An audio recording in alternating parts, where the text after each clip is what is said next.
minutes of the game, and here they come. They were down 22 in the third, and Brisbane are right here. Norton charges in close. It's a one-point ball game to win the game. What a finish in Brisbane! Did he get it off in time? Oh, he didn't. No basket! No basket! Cairns survive! Melbourne United demolish their crosstown rivals by 28 points. It's a 28-point thumping of the Southeast Melbourne Phoenix, who have lost their 2 games in round 11 by a combined 56 points. If you're the Southeast Melbourne Phoenix, one thing you can control no matter who's on the floor is defense. That was not there for about 98% of the night. Did you expect that sort of a blowout? No, I really didn't.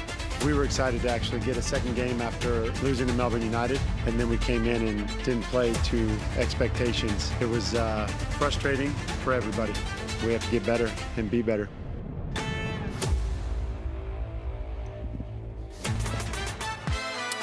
It was the great escape last weekend from the Cairns Taipans, and for Southeast Melbourne, that tells the story. A horrendous weekend, and they will be looking to bounce back tonight at the Cairns Convention Centre as the Taipans play host to the Phoenix. There's the Mitsubishi Motors ladder. I'm Jack Heverin alongside Andrew Gaze and Leonard Copeland.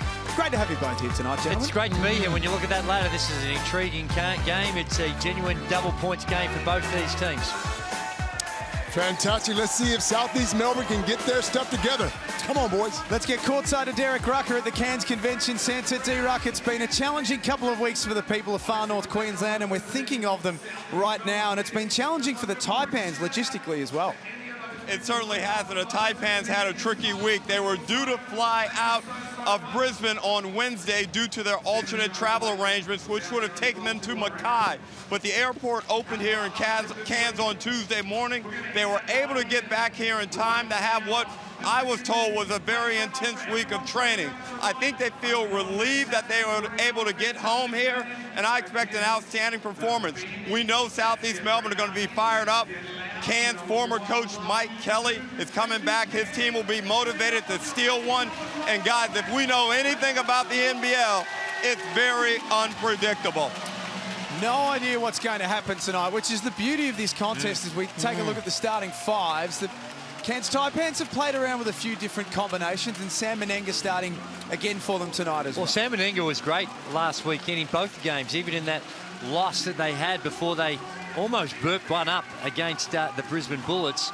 But I think that he's going to have another big one, of course, with Big Sauce out there, and how they're going to guard them. Menenga comes into it, and for you look at this Southeast Melbourne Phoenix, Abdul Nader, he's come into the starting lineup. Only played the 16 minutes last week in that annihilation at the hands of the Illawarra Hawks. And if this team is going to do anything in the future, he needs to be a star, because right now with no Mitch Creek, they just don't have the same depth of talent. 5 seasons in the NBA, Abdel Nader, part of the 2021 finals campaign with the Phoenix Suns as well.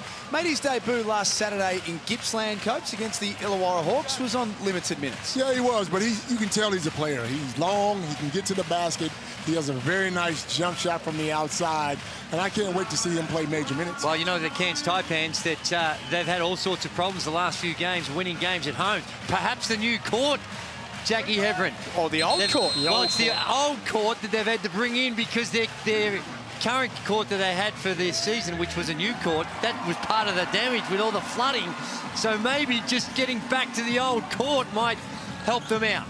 As we said, it's been a challenging week for the people of far north Queensland, and hopefully tonight can bring them a little bit of joy. As McCall, what a dime to start the game. Great pass. Jude, I want to ask a question. Does Nader need to be more of an offensive player or a defensive player with Creek? Both right now. It's hard to replace Mitch Creek. He is a genuine MVP candidate, or certainly was, with the numbers he's putting up this season at both ends of the floor. He's doing a great job. Letting it fly. Well, Nader, you see how aggressive he's come out. I think that there's a realisation by the Phoenix that they need something from him. So the first play, I don't know whether that was the play, the shot that they're going to look for, but it certainly looked like they're drawing something up from him early. Cairns are aggressive as well, going, taking it to the basket, and this is what they need to do. Get going, get this crowd involved, try to get a win at home.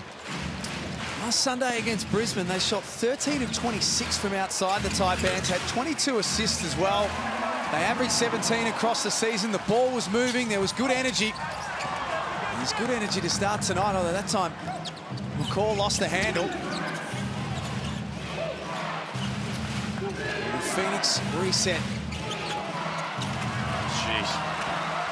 It's a little scrappy.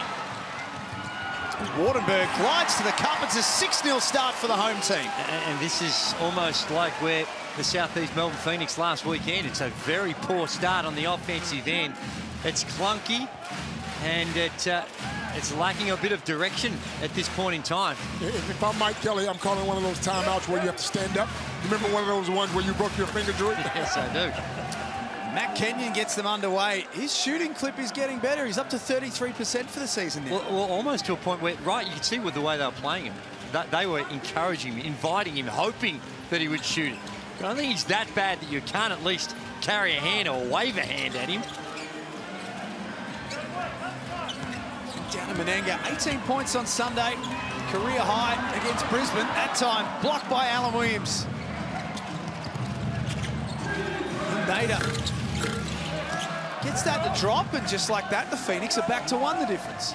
He looks aggressive. He's going to the basket, taking the ball to the hole. They got to play some defense, Drew. I don't care how good they look on the offensive end. Yeah. You cannot give up a basket that easy.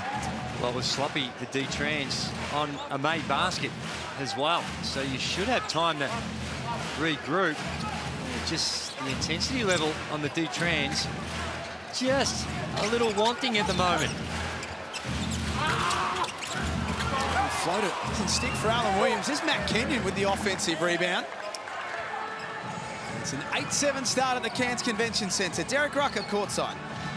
And Coach, remember how it was back in the day as an import when you had to come out and produce to really give your team a chance to win? Oh, wait, you played with Drewy. You don't know what that was like. Thank you. All right, you're crazy, Derek. Nice move by Menenga. But this is an opportunity, Coach, for Phoenix's imports to go out there and make a statement and dominate this game on their own. Absolutely, Derek. They need to stand up. They really need to stand up and show that they can play basketball in this league. Here's Alan Williams, had the seal on Menenga. Can't finish off, though. Gary Brown short as well. Well, they've had to try and figure this out on the fly. Injuries, all teams have had to deal with them. And as we have a look at the Harvey Norman replay, down this end of the floor, just the circus shot that had no business going in, but it did. And Alan Williams, to see him a bit disgusted, but certainly in the start of the season, Mike Kelly was not expecting Ben Air to be playing like he did last weekend. What, 30 minutes in that game? That wasn't part of the pre-season planning. Neither was it that Matt Kenyon be playing 30 minutes a game. Both those games, both those players in that annihilation against Illawarra, they're playing 30 minutes a game, Coach. That was certainly not, when you're putting a team together, and that's no disrespect to those two players, that wouldn't have been part of the plan. Injuries happen, Drew. Every team's going through these injuries. You got to be able to come off that bench and give them a spark or give them some play. Yeah, that's right. But the sparks shouldn't be expected of those guys to be logging 30-plus minutes a game. Here's a guy who played 60 minutes a game, and he's talking about minutes. 48. This is Hugh McCall. Led the way last Sunday for the Taipans. 25 points in their win over Brisbane. He's been tough. He's been tough the whole year. Found a way to work on that jump shot in the offseason. And in the turnovers, it's less turnovers. He's playing a lot better, Drew. His IQ is a lot better this year than it has been. Making better decisions. 49% from the field, 40% from the three-point line. And he's another one that a lot of teams were just backing off, trying to protect the lane. But you've got to respect him now, and that should open things up for him with his elite penetration. Shot clock at 5 for Bulkwall, who scores over the top of Alan Williams. Oh, and they got it back. The turnovers were a factor for Southeast Melbourne last week in their 2 losses. They'll be trying to minimise those early. Sam Menenga for 3. Got it! Wow, pretty shot. Timeout, Southeast Melbourne.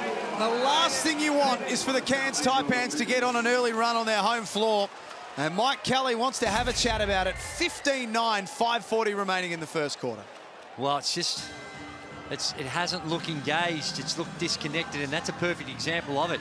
Should be a simple inbounds. Instead, they turn it over, and a wide open three, nothing but the bottom of the net. It's a very, very clunky start by the Phoenix. 15-9, and pre-game, Derek Rucker caught up with the big man in the middle, Alan Williams. Sauce, last time I ran into you, we were down in Sydney. You guys were undermanned. I gave you no chance of winning that game. Can you pull off an upset tonight? You know, we're gonna try. We're gonna try to go out there and play our hearts out. First and foremost, want to give a thoughtful message out to everybody in far north Queensland and in the Cairns community that are affected right now by the flooding and things like that, to be able to come out and play with everything kind of going on and provide sort of a distraction or a mental break of everything kind of going on in the game of basketball. Allowing us to do that is a true honor to be able to come out here today, and we want to show a lot of support and love for the fans and the people here in Cairns. Well, not only does Cairns have a lot going on in the community, but you guys have a lot going on within your club. Injuries and whatnot, you've had player changes. How's the team maintaining its focus? Energy and positivity. You know, again, it's an honor to be able to do what we do. We have the best job in the world. We get to come out and play basketball. So we don't take that ever for granted. And anybody that's out there is going to go out there and play with a fighting spirit and just try our best. Combined total of 56 points they lost by last weekend. How do you come back from that? You get to that stage where it becomes embarrassing. And we know they're a better team than this. Yes, they've had injuries, and so has everyone else. They just got to find, it has to be personal now. It has to be personal. You can't let a guy take you to the hole and make a layup or shoot a jump shot in your face. Yes, you want to play under that team structure, but you got to take it personally. Call in the mid-range. Well done, Alan Williams. He handled that really well. Just making sure we keep perspective. As tough as it is for them, the people up in North Queensland losing their houses, disruption to their entire lives at risk. Good on him for making sure he keeps a real grounded perspective. Derek Rucker, courtside. And following on from that, Andrew, kudos to the Cairns Taipans organization and CEO Mark Beecroft, who have over 150 Red Cross and SES personnel here who are in town or live locally, assisting with the rescue people adversely affected by the floods and the storms and everything. So it gives those volunteers a chance to take a little bit of a break as they continue to try and help people get back to normality. It's fantastic to have them here tonight and doing some wonderful work. As Drewy said, our thoughts with everyone affected at the moment. There's some of them in the crowd, which is fantastic. Hope they enjoyed tonight. Happy to be there. Good job. So 4-point lead to the Taipans. Here's Bobby Clintman, the next star, checking in for his first minutes. Yep, he only had the 4 points, and they only had 10 points coming off the bench. In fact, the Cairns Taipans get the least amount of points production of any off the bench of any team in the competition. So it's a real bonus when Clintman can come in there and give him that spark. And more importantly, some points off the bench. Two teams that are around the play-in conversation or would like to become season's end. Here's Kenyon for his second three of the quarter. 5th versus 6th coming into tonight. Qual baseline on Reece Vay. Cairns will be shooting free throws. They're putting a ton of pressure on the defense every time down the floor. It's attacking the basket. It's an attack on the rim, but if you have a look at this, your rules and your D-trans, you've got 4 guys around 2. Now, that's just the communication, your defensive trans rules and how in which you're going to load up on the strong side and communicate an awareness of where your teammates are so you can cover more ground. And when you do cover more ground, like they had 4 there, and then straight away they disperse, and it was an easy attack on the rim and not a lot of weak side help. So some problems on the defensive end for the Phoenix. On Foxwell in, Mike Kelly explores his bench unit. Tornado Starter on the floor as we speak. Deep three. That looked nice. It's pretty stroke. Pretty stroke. And he's aggressive straight away. You don't hang around as long as he did in the NBA without having some really good skill. But that, like you were talking about, Coach, it's the offense is one thing, but my goodness, this is a highly porous defense at the minute. Clintman takes care of the rebound, and this has been their way in this first quarter. The Taipans exploring early in the shot clock. Settle into something a little more meaningful. Qual swings to Clintman. That's short.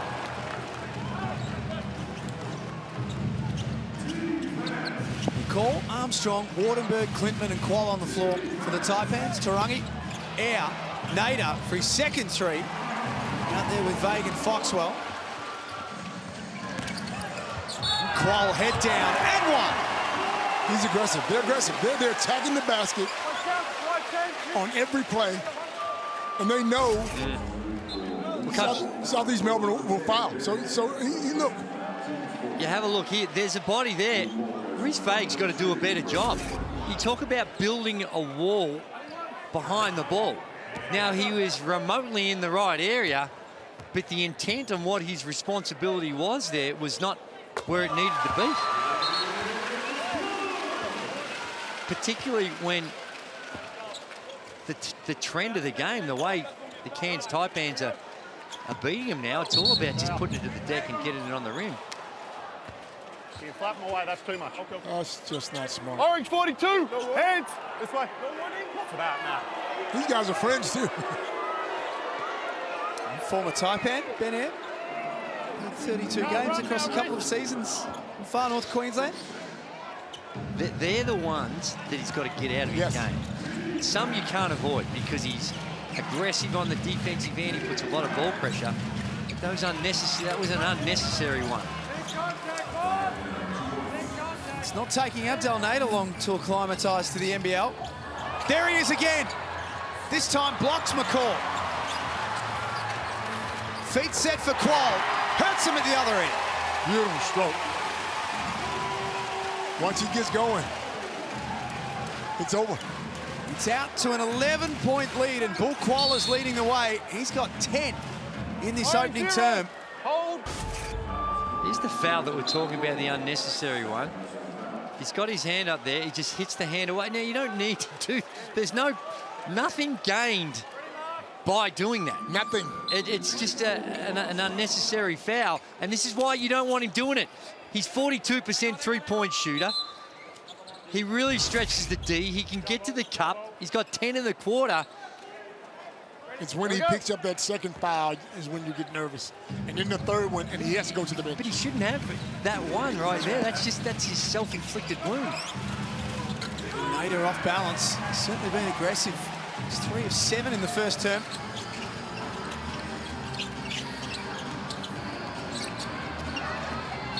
Clintman, smart play. Nader up in the air. That's a veteran move. Maybe on the line. That's a veteran move. It's a veteran move from a 20-year-old. That's right.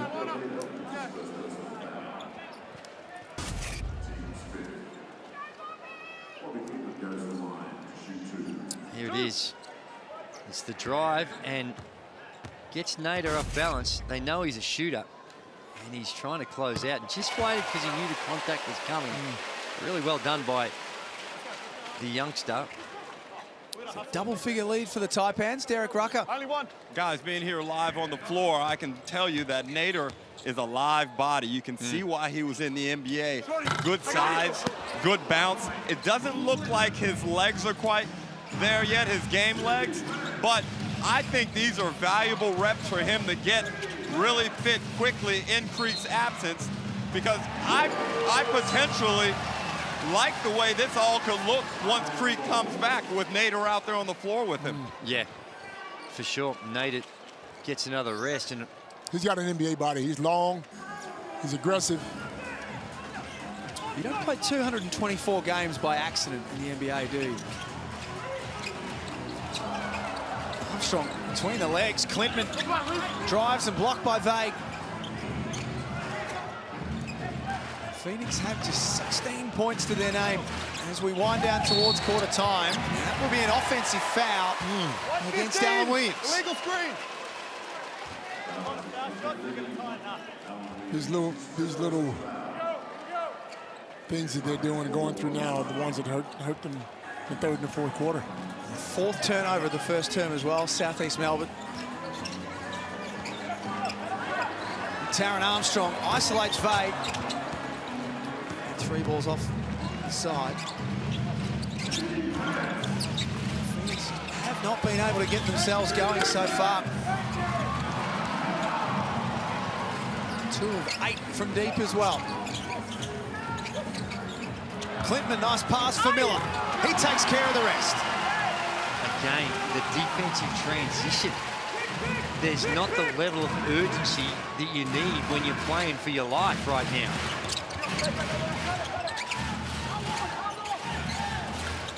Williams made it work. He'd been in there for a while. It's still a 12-point deficit. The back end of the opening quarter. Quick 3 from Armstrong. Cairns looking for a 2-for-1. Adam Ford was yelling out, get downhill. I'm sure he would have been happy with a pull-up 3. Oh, yeah. 5 turn. That's the 5th turnover now for the Phoenix. And they've given up 30. Cokes. 30 piece. 30. I mean, that is not a good combination. No. 5 turnovers and 30. That's 61% for the Taipans. And shot clock and game clock almost in unison.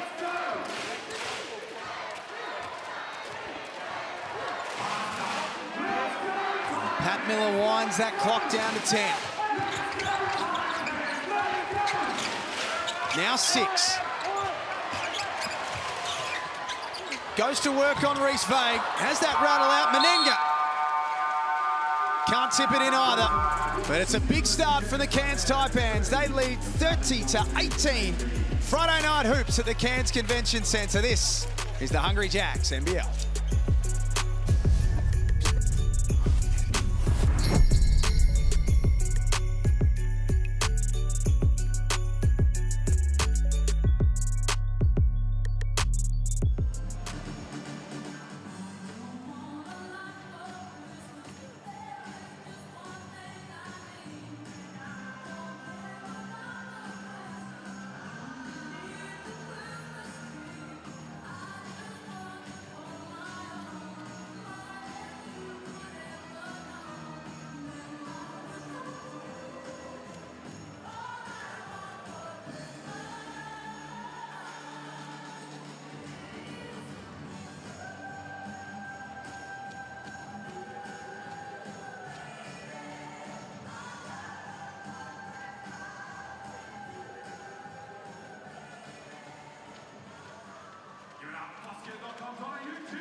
Friday night hoops at the Cairns Convention Centre, and the Taipans have made a very good start to proceedings. They lead 30-18 at quarter time. Their leading scorer, Bull Qual with 10 points. Patrick Miller has 8. And for the Phoenix, they've had some struggles in quarter number 1. They have. It's more about their defense, their defensive transition. Take a bad shot, and Cairns is just pushing that ball down their throat, getting to the basket. Can't turn the ball over 5 times and expect to be in a game like this. Well, if they keep on this pace, if this is the way, if we don't see a change in behaviour by the Phoenix, You mean on the defensive end? Period. Then this is, he's got what happened last weekend written all over it yet again. McCall has that pass ricochet. Somebody said, give it up. Williams takes it himself.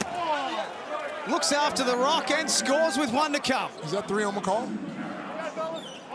Well, it turned out to be a good play by Williams. He should have given it up. He had Kenyon there, but it worked out well because he's going to go to the line to shoot the M1, and I'm not sure why on that replay. On Armstrong. Was it on Armstrong? Yeah. Walking double-double, Alan Williams. His last 5 games have been double-doubles. He's been great. I mean, the way he rebounds the ball and the way he shoots that little runner, he's been fantastic. They just got to put it all together. It had to be enormous for them tonight. I think they almost had their second turnover in the early stages of the quarter. Clintman will have to shoot late in the clock. And Phoenix again pushed the issue. Tarangi lays it up, and they've scored the opening 2 buckets of the second term. Much better. And there's another steal. Giving Cairns something to think about. Ben Air had his pocket picked by Armstrong.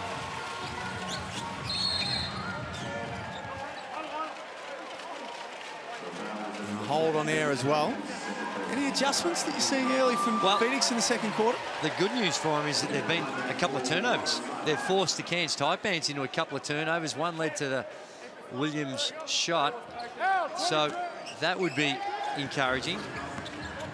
And that's the area they need to work on the most. What they're doing on the defense, they're getting stops now, and their ability to convert. They've got enough talent out there that they eventually they'll find a way to be able to put points on the board. Williams muscles in on Menenga for 2 more. Timeout, Cairns. Southeast Melbourne have come out and thrown a couple of punches of their own. 5 points the difference. Early stages, quarter number 2. They look good. They're aggressive. Turnovers, getting to the basket, getting the big fella involved is what it's going to take. Well, they've made the adjustment, haven't they? And at that 3/4 time break, you suspect that the focus would have been on the defensive end, given 30 up in the first quarter, or any quarter. You think Mike Kelly would have had something to say to him? And Ben Air in particular, he's come out and he's been real aggressive and disruptive and annoying, which needs to be his job on the defensive end. Sure, he picked up that foul, but right now you live with that just to get a bit of aggression and a bit of nastiness to what they're doing on the defensive end. It's snooze time out and pre-game. Derek Rucker caught up with the leader of the Cairns Taipans, Tajir McCall. You guys have been up and down this year. There's no denying that fact. How can you smooth out that play and find a more consistent pattern of basketball performances? I think just playing more consistently, doing the little things and the solid things more consistently. I think our defense bases off our offense a little bit too much, so just trusting what we work on every day in practice and finding that rhythm. You saw what Southeast Melbourne did when they were undermanned against the Sydney Kings, went down there and blew them out in Sydney. Any fears about that, and how can you prevent that from happening? No fears, but like I said, every team at this time of year in the NBL, you can lose to or you can beat. So you got to be on your game with every team, no matter undermanned or not. So we just got to do our job, and whatever the results are, is our. They can be a hard team to catch, the Cairns Taipans. They're 7-9 for the season. They've had wins against Sydney, Melbourne, Southeast Melbourne, and Brisbane. So their best is So they beat the top teams, yeah. But they've also lost to some of the bottom teams. If they can start to string some of those together, things will look a little different, but just giving the ball straight back to Southeast Melbourne. It's a 9-0 start to this second quarter. Did they change tops? Well, Copes, it's 3 turnovers in less than 2 minutes of this second period. I like the active hands. They go into a zone. That's passive. That's a little too passive. But prior to that, the active hands by the Phoenix has helped their cause. So Wardenberg up to 6 points. Paul Quall still is the game's leading scorer with 10. Williams has 9. Unsuccessful that time, though. It's been a pretty shaky start to the second term. Menenga. Does that one rattle out?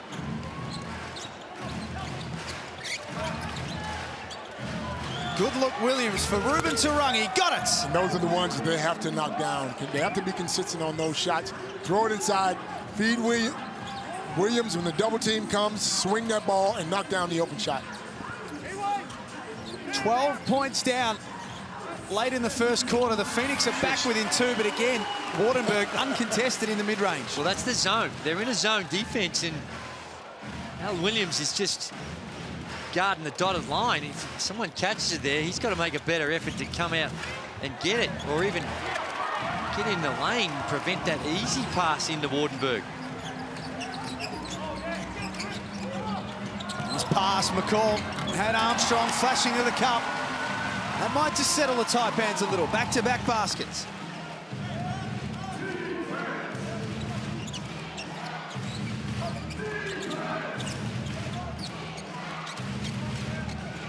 Offensively, they're going through Williams. Gary Brown chases down that long rebound. A little bit of sweat on the floor. Humid conditions at the convention centre. What you guys doing at knee here? That's a simple answer, that's it.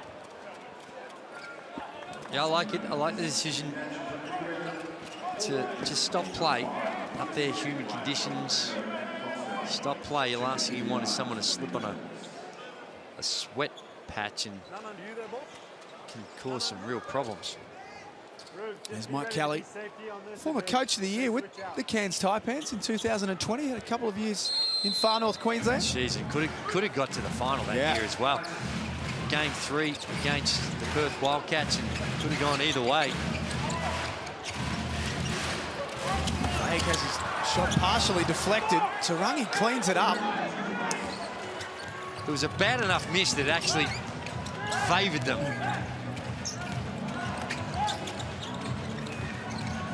Call swings, Menenga. Drew a closeout after knocking one down earlier. 3 seconds. He's got to take that shot. There's Latmayan getting set to check back in. Or check into the game, I should say. Yeah, he's first time tonight. He's been tough for them. Comes in, rebounds the ball well, knocks down threes. Those are little things to help them get it back on track. Third meeting of the season between these two. They played in round 2. The Taipans won 87-80 on their home floor. And in round 6, at John Cain Arena, the Phoenix won at 91-78.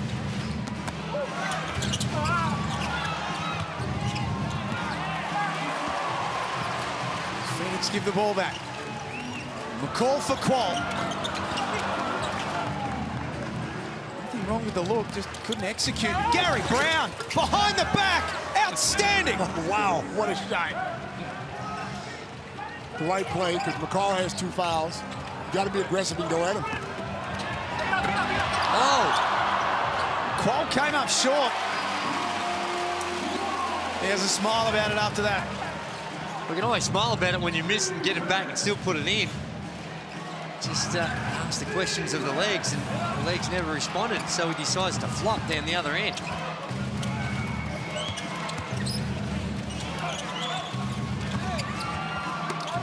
Another costly turnover for Cairns. Well, Phoenix have got 10 turnovers. There's that second foul. We've only been playing 15 minutes, 10 turnovers. Strong to be going down that easy, mate. 40. It's the Harvey Norman replay. Yeah. Tried that. Really wasn't necessary, but it looked good, Joey. It looked pretty. Down this end, that's a flop. No, he extended the arm. If you see it the other way. Brown lays it up. It's 2 points the difference again. a much better Southeast Melbourne Phoenix team. What we saw in quarter number 1. Whatever Mike had to say to him, it worked. Now Cairns are looking to just turn the ball over every time. You got to take care of this ball players. Phoenix can either tie it up or take the lead. This trip down the floor. And a combined 17 turnovers. That's a lot. In a half, that's a lot. Still got almost 4 minutes, 3.5 minutes to go.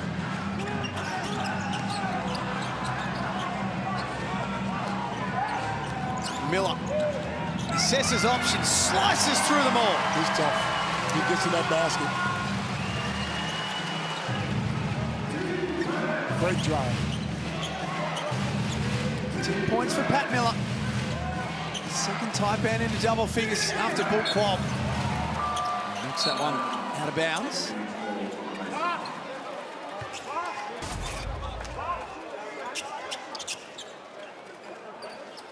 And that's really easy. Way too easy. They might have been still in that zone, or had a look at a 1-2-2 against it. But you still got to have man-to-man responsibilities. You still got to try and slide your feet. If you get a running start at anyone in this league, the offense is usually going to win most of those battles.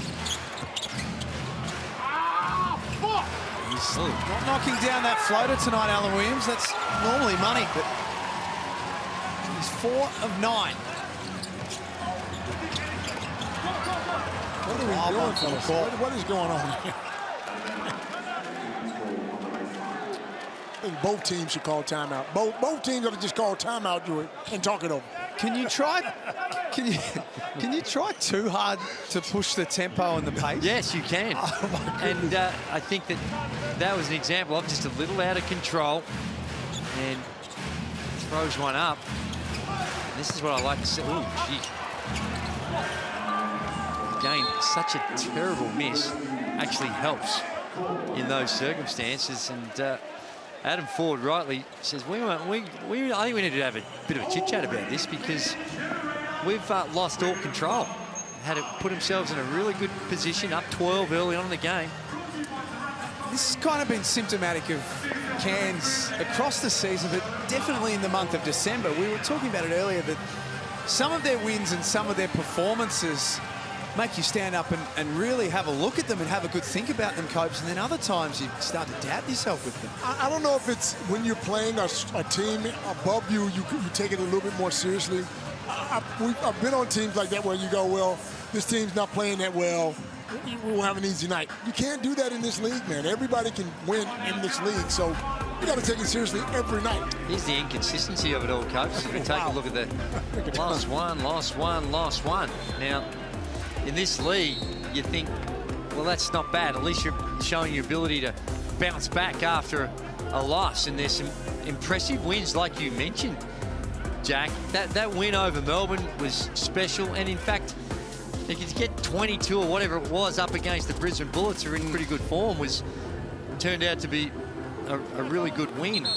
It's just the difference between their absolute best and their worst, that gap is too wide. Yep. Their worst needs to be a little bit more in that middle ground. Should you expect that a little bit when you've got a roster as young as what the Taipans have assembled, and they have gone with a very young team this year? Yeah. Do you have to kind of be willing to ride the wave a little bit? A little. I think you're learning about it, but they've got some guys, some big pieces that were there, that have been there the last couple of seasons. This guy's one of them. The same success with the 3-ball this season. Sam Waterberg, 25% from outside. This season's Next Generation Award winner. Phoenix within 2.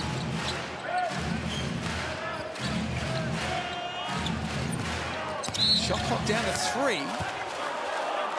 Abdul Nader drawing contact from Cairns. Yeah, and I think they've got to start to play through him. Now, I know he's taken, he's been very active, proactive in fact, with the way that he's gone about it. With his 3 of 8, he's had 8 field goal attempts, and they just ran that couple of plays before, the stagger away for him. But need to give him a few more looks. Oh, that was a good one. He passed up.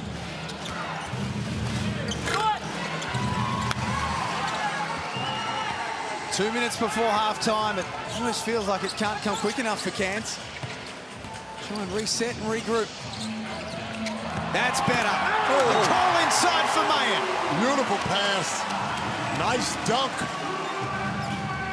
Really well executed play as well. Air gets one back at the other end and makes it a 1-point game.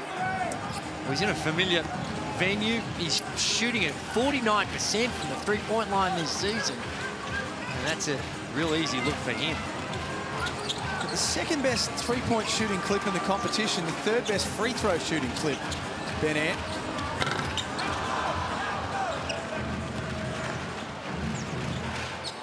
Phoenix play for the lead. Here he is, wide open.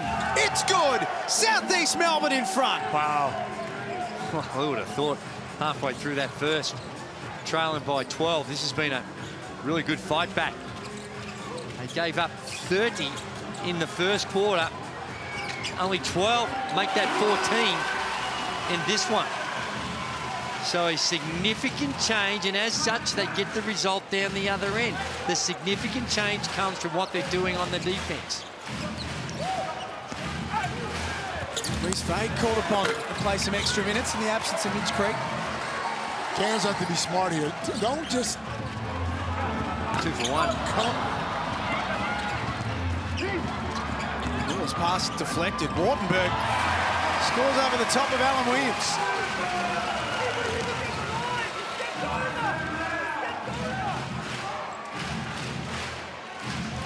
Shot clock switched off.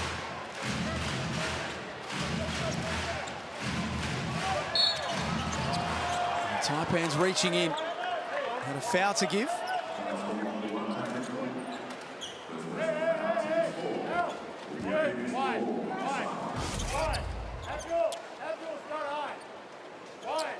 See, that's... Look at the defense on that.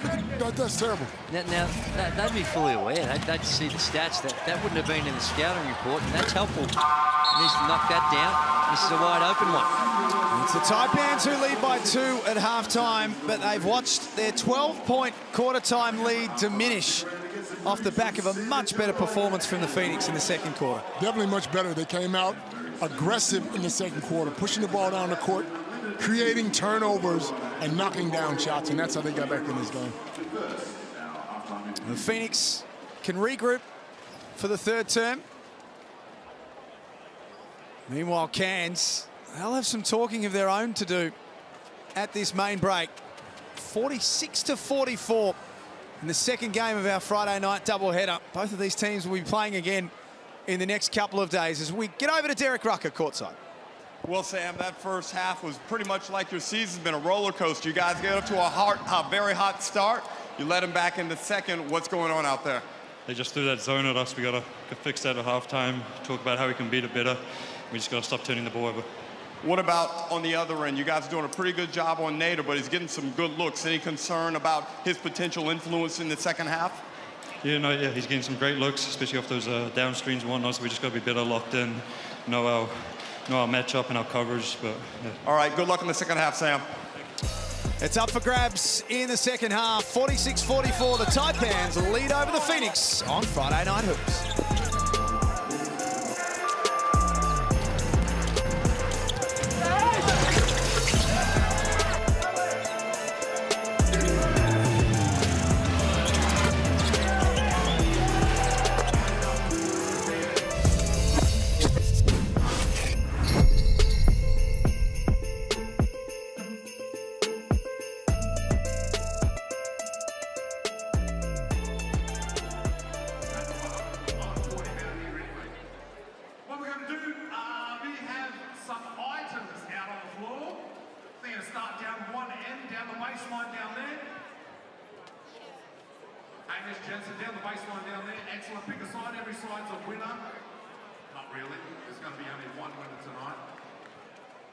You're going to go run through, grab an item, put it cleanly on your head first. Yep, that's a swim cap. Then you're going to put your goggles on.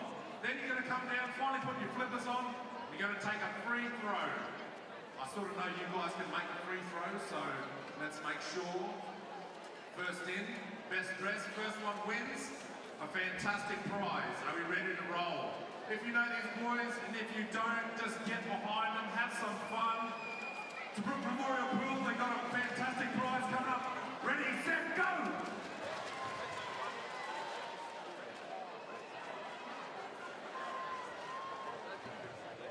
They will both win a gift bag, but the winner will actually win 3 full months usage of the Flow Rider at the Brook Memorial Pool. So there's a lot up for grabs right here.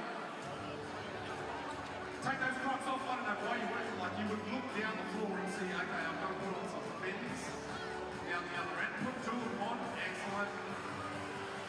And take a free throw. Here we go. Ooh! Come on, Jensen, what are you doing? Hamish is... Jensen! That's all you got to do. See the Joe Blake loves it. Congratulations, Jensen, Hamish. Commiserations, but that's okay. You both win something. Jensen in the orange is our winner this evening. He's come in Taipans gear. That's what you get. Let's give it up for Jensen. He's won 3 months of full usage at the Flow Rider at the Brook Memorial Pool. Come down anytime. Oh, look, we've got someone else on the floor as well, too.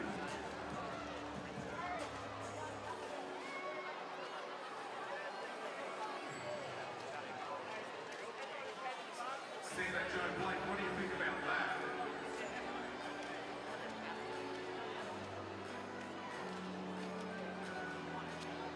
Oh, looks like we've got a bit of a Santa, a Christmas jam on.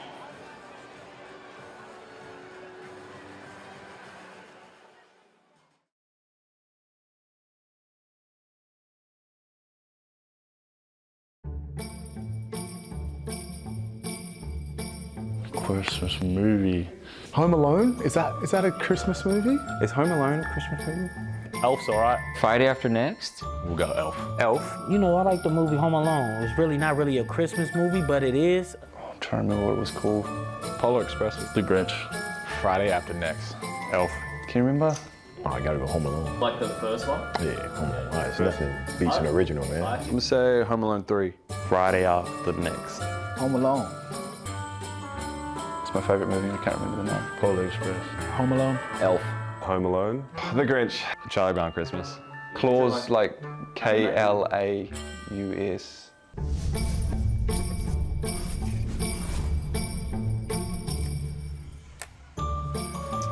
2-point lead at halftime to the Taipans. 'Tis the season. What's your favourite Christmas movie? Well, I can't believe there no romantic there. Love Actually it comes on every Christmas. Don't look at me. Hey, man. He's your best mate. Bit of heart, bit of love, bit of romance, Copes. Okay, brother. It's right up your alley. Good luck with you. Cry every time. This Christmas is called. Check it out. Chris Brown's in it. Great movie. Righto. Okay. Love Actually. My goodness gracious. mate. Love Actually. Halftime highlights, particularly when it comes to Bull Qual. He's been fantastic in the first half. Has 12 points on 4 of 6. He's plus 10 tonight. He has been great. He's always playing great defense. Just got to stay out of foul trouble, Bull Qual. Listen to me, brother. You need you on the floor. Because when you're on the floor, you help this team. You're knocking down threes. You're playing good defense. You're passing the ball well. 4 of 6 from the field. Stay out of foul trouble. Stay on the floor. No, he has. He came out in a real aggressive mode, and you can see that he can get to the rim, but it's his three-point shooting that's been a huge asset. And look at the shot chart, the 12 points, like you mentioned, Coach. 4 of 6, that's super efficient. Perfect from the free throw line. And he can beat you in so many different ways. He's certainly been real crafty, although he hasn't had to deal with a whole lot of help defence when he's getting to the rim. Blackmore's shot chart looks good for Bull Qual. It would look better for Alan Williams had he have not missed a few of these floaters. That's normally his game in the mid-range, but just hasn't quite done. It still had a big impact on the first half. Yeah, 5 for 10, 11 points, 5 rebounds, with 3 turnovers and 2 steals. He's aggressive, though. You know, this is his team now, and they're going to go as he goes.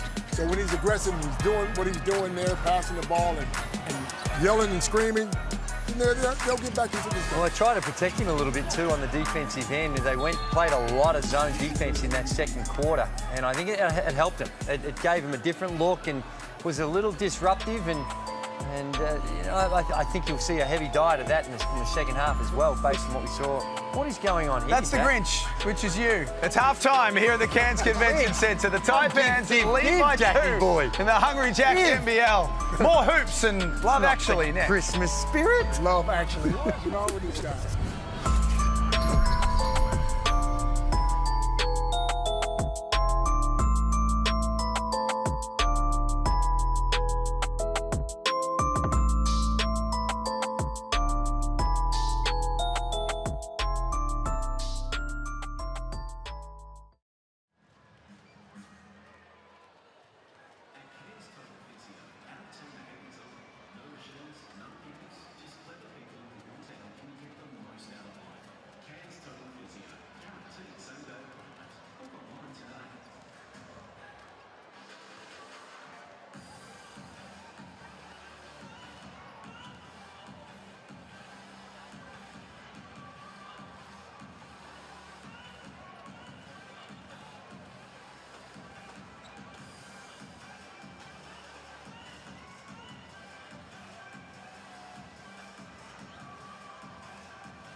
To Kudos Bank Arena. Move over Clark Griswold because Christmas Day entertainment just got a little bit better. The Sydney Kings and Melbourne United set to do battle. Christmas Day basketball, does it get any better than this? Xavier Cooks. Wow. Here's Ray John Tucker. Oh, Isaac Humphries is having himself a night. George Hudson. He puts 3 in the hole. Angus Glover from a long way outside. Massive success to me. What a pleasure to be part of it. Fans have spoken with their feet. They are loving it. Christmas Day glory for the men in purple. The NBL made history last year with Christmas Day hoops, so why not go one better? A double header on Christmas Day. Southeast Melbourne and Tasmania first up, Drewy. We'll be there for that one. Yes, indeed. And then the Kings and the Hawks. That's the best way possible, outside of your family and friends, of course, to spend Well, I'll be Christmas sitting Day. back eating my turkey, watching, listening to you two funny guys. Well, you know what? It's going to mean a little bit more for the Sydney Kings after that loss to the New Zealand Breakers, and congratulations to the Breakers in the game before this. They looked really impressive, and they're only going to get better because they've got some Zylan Cheatham to come back in. He didn't play a game, and when he comes back, that's an extra high-level talent. So they are making something of this season after a very shaky start. 109 to 101, they won earlier tonight against the Sydney Kings. Derek Rucker courtside for us at the Cairns Convention Centre in a very fetching number. Thank you, Jack. And guys, let's talk about Bull Quall. One of the reasons we continually emphasize his fouls is because of the impact that he has on the game. In just 13 minutes in the first half, he was a +10, guys. He scored 12 points, but he picks up his second foul. And I think it's key to note that Coach Adam Ford was not willing to trust him. He pulled him out of the game, whereas in the past, we've seen 40 ride with Bull. It could be a change in philosophy, but one that Bull's now going to really have to adapt to even more because the leash is tightened. I think that's a good thing. I think once you get that second foul, you sit him down because he can't change the way he plays, or he's not mature enough right now to change the way he plays, and it hurts the team when he's not on the floor. And Derek, please stay away from the red Gatorade. That would not look good on it. Hey, Derek, is that white or is that yellow? It's halfway between canary and lemon, Copes. You look like a big lemon. Hey, Copes, I was talking to the Southeast Melbourne players before the game, and they called you the Black Grinch. They said, why is Coach predicting us to lose 5 in a row? Coach, go to the Andrew Gay School of Diplomacy and learn how to work your way through the holidays with a good spirit. Very nice, Derek.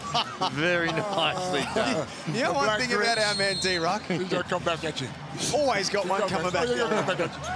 Always got one coming back the other. The start of this third quarter will be very interesting for both of these teams. Phoenix made up some big ground in quarter number 2. They did. They start this half in a man-to-man. They had a lot of success in that second in the zone. That's a tough shot. I reckon the team who looks after the ball the best comes out a winner in this one. 17 turnovers combined in the first half. But it can't make it count. Back out to Gary Brown. 6 points in the first half. Fires away from deep. 5 of 16 from long range tonight, the Phoenix. The Taipans 2 of 11.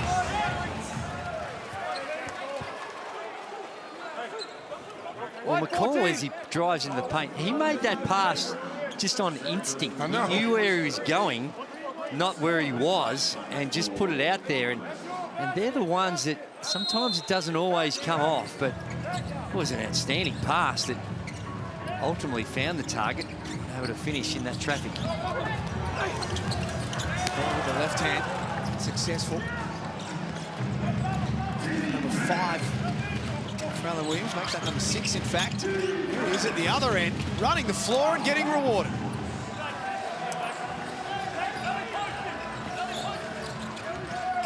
$46 each. Oh, he got hit in the face on that one.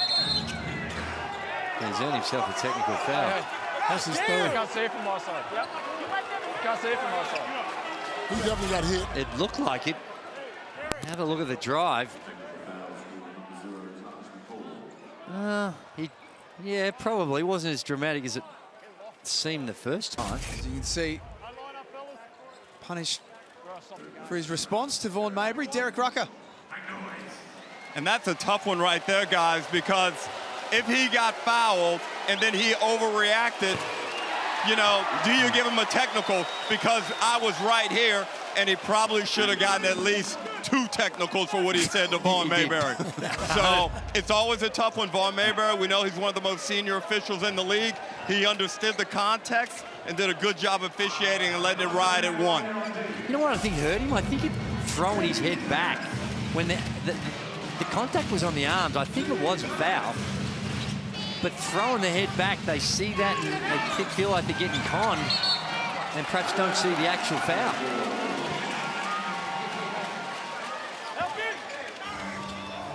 What changed in the second quarter, Drew? What did they do better? Well, they got stops. You don't have to look at the scores. They gave up 30 in the first quarter. They held them to 16 straight away. Now they go back, and it was this zone defense. They got beaten, exposed a couple of times, but not regularly. And this time, McCall, he goes to the free throw line, and that might have been just a little bit of. We might have missed the last one, so we'll give you the benefit of the doubt. Are you saying that was a makeup call, Jordan? No, I don't want to say makeup. I don't want to say makeup. I think there was some call there, but oh, hang on, this is spectacular stuff. I just need to hand over to Jackie. Once in a lifetime, the NBL in partnership with TEG Live brings Scottie Pippen, who was our best mate, even though you kept tapping him on the shoulder a lot. Apparently I touched him a lot. You touched him a lot. You touched me a lot. Oh, you loved him. You loved him. You loved him. And Horace Grant, Scottie Pippen, Luke Longley, and Horace Grant, the Noble Tour speaking, presented by Coca-Cola. 3 shows in Hobart, Melbourne, and Sydney in February 2024. Jump online and check it out. The live version of The Last Dance. The good news for Scotty is that Drew won't be there to touch him. No, I'll be there, and I will touch him. That's a charge. That's good defense.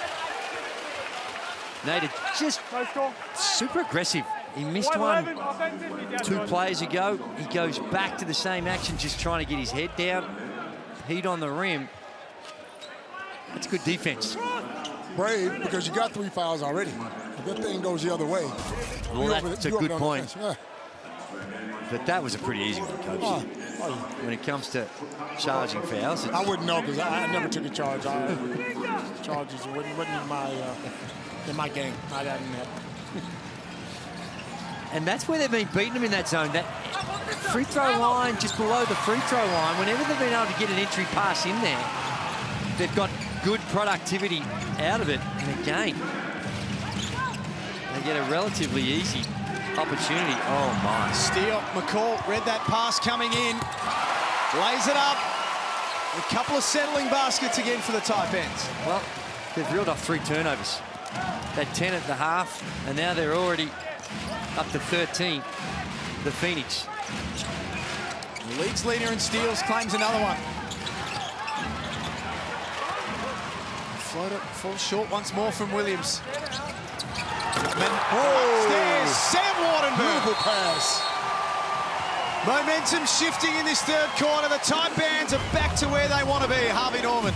It is, and Miller has just been the facilitator. He's quietly gone about his business. He's got the 10 points, but perfect pass.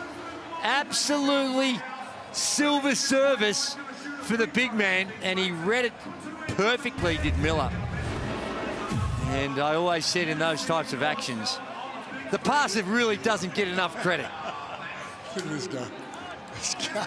You knew what was coming. Well, I didn't have to listen to that. I knew it was coming. You knew what was coming. But this is the interesting thing with the Taipans, Copes, is that they can have patches in the game like they had in the second quarter, and then they can have a patch like they've just had in the last 2 minutes. It's just maturity. There is no way you can play as good as they played against Melbourne United or this first quarter, lay an egg in the second, come out and play better in the third. You have to be more consistent if you want to win this league. And the start of this third, though, Copes, there has been some really sloppy play by Phoenix. Yeah, a couple of passes where you're thinking, just, you know, fundamentals, the speed and see the defense. It's just been really encouraging by the Phoenix, and that is encouraging to the Taipans with the way in which they've provided some easy opportunities for them. Their road record, Southeast Melbourne, in the last 2 seasons has been nothing short of horrible. They've lost 14 of their last 18 away games. Just not good enough. If you want to be one of those top-tier teams, the teams you keep talking about. Bennett back in to give him a bit of spark. Williams, great pass cross-court for Tarangi. McCall's got another one.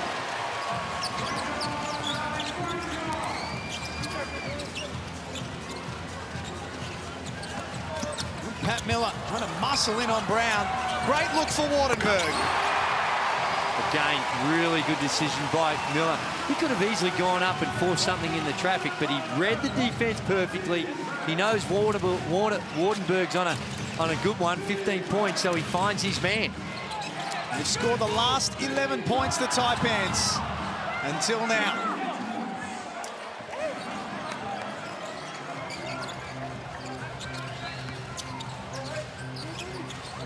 Big 6 minutes here for the Phoenix. Menenga strong on the offensive glass. Maybe shooting free throws. Fake warning on this last one down here. There's a flop warning. Fake warning on the last drive down here on Gary Brown. Flop warning, doesn't he mean? He's just standing on the ground there and you called a shooting foul. No, he's absolutely going He up. said a fake warning, but have a look at this. So he goes up. There's the smart decision, the kick out. He's just 6 or 7 from the field. He knows Wardenberg's wide hot, so finds his man. Just a really good decision. Menenga, 21 years of age, out of Auckland. Sort of the forego his senior year at Davidson. He's a big boy. He is a big boy. Loves to shoot the three. Beautiful stroke for a big man. The Cairns have to be smart here. Get a good shot every time down the floor. Don't turn the ball over. You mean Phoenix? Phoenix and Cairns, yeah. Both. That sort of night. Williams scores. He seems to be their best option offensively, coach. He is. They get the ball inside to him. He's strong enough to get to that basket. And they got to play through him. As Tarangi knocks it down. And it's back to 6. And how quickly things can change.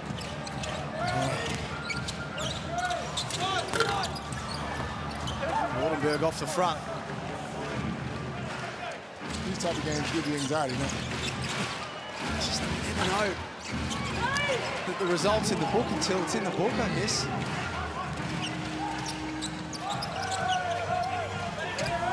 McCall. No board from Menenga. Kicks it back out. Pat Miller. Doesn't shoot a lot of threes. No. As a rule, his 19th attempt for the season from outside. And that's really not his go. Likes to be the creator, finish around the rim. Good in the mid-range as well.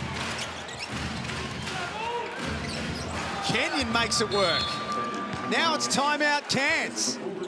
They've gone from 11 up to 4 up in the space of a couple of minutes. They're up, they're down, they're left, they're right, they're in, they're out, Jack. Yeah, doesn't need another one. I can't take it. I just can't take it. It's hard to predict, isn't it? And that's where the Cairns Taipans in their defensive transition leave a good shooter in Tarangi wide open. And then Kenyon gets into the paint. Now, snooze timeout, 4 points the difference. The Phoenix have worked their way back in. They've scored the last 7 after conceding the 11 in a row prior. And here's just a little bit of proof, Drew. If you don't believe us that you were overly handsy with Scottie Pippen, right? There is a prime example of what we saw in round 1. This is out of context because what happened? Can we count them? You were there. When he came and greeted me, he gave me a hug and a cuddle that I just wanted to reciprocate. That's all I wanted to do. Oh, you did it. Made him feel I'm a handsy sort of guy, coach. I'm handsy at the best of times. You know that. Yeah. I love the physical contact. And except when you're playing defense, huh? Stayed out of foul trouble. But no, it was great. And he was very giving of his time, Scottie Pippen. And clearly he loved it because he wants to come back and have a chat to the nation with 2 of his former teammates, Horace Grant and Luke Longley, to give their side of the story. And interesting to see. No, Michael? They didn't invite Michael? I think Michael got the invitation, but I don't know whether Michael and Scotty are seeing eye to eye at this point in time. There's some complications there. There is some deep complications. So not sure the budget extended quite that far. We've already got a guy with his own shoe line in this league. That's right. That's right. Orange 13, push the screener first. 4 minutes before 3/4 time.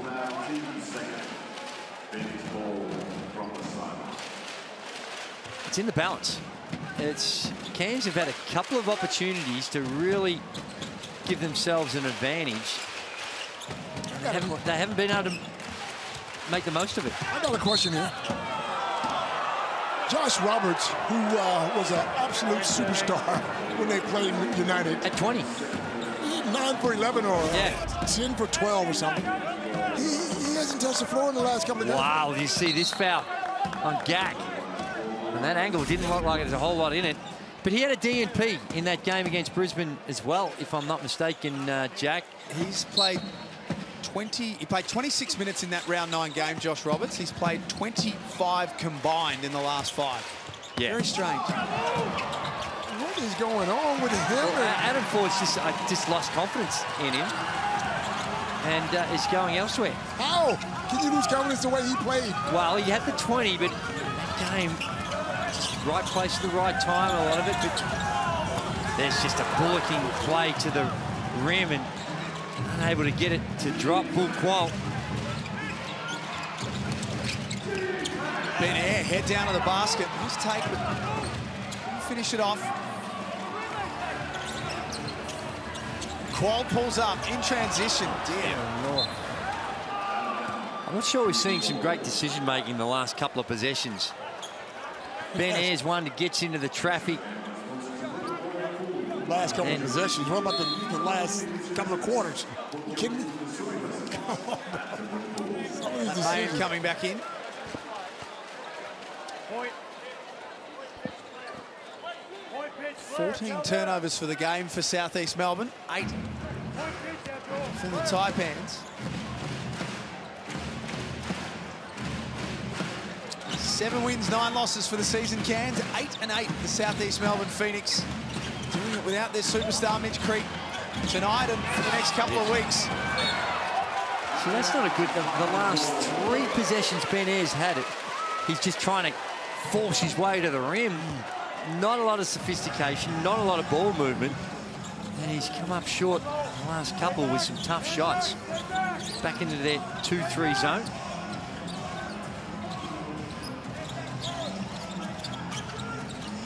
Get out!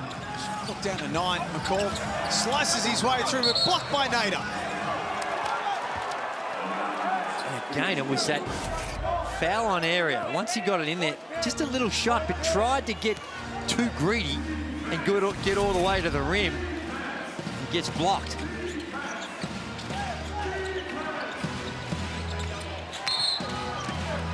offensive foul. One wide, block, offense. Against the Phoenix, Anzac Rossetto checking. Yes. For his first look tonight. And that's just a guy that doesn't play a lot, trying to do the right thing, trying to help out his teammate a little too much, and gets called for the moving screen.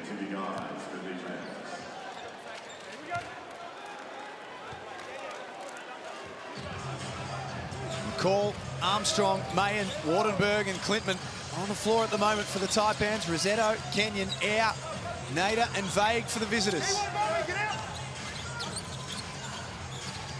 Right there, free throw, shoot it! Didn't need the dribble, had a free throw. He'd already made a couple in the first half, right from that same spot. That's where you start to second guess yourself and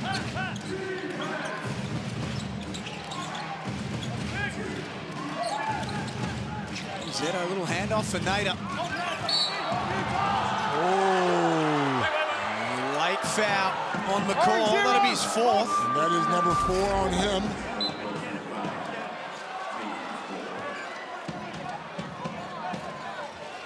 He might have got pushed, though. he just got wedged between the screener as he tries to fight over the top. There's an elbow to push him off right there. But he's not in the right defensive position, Coach, so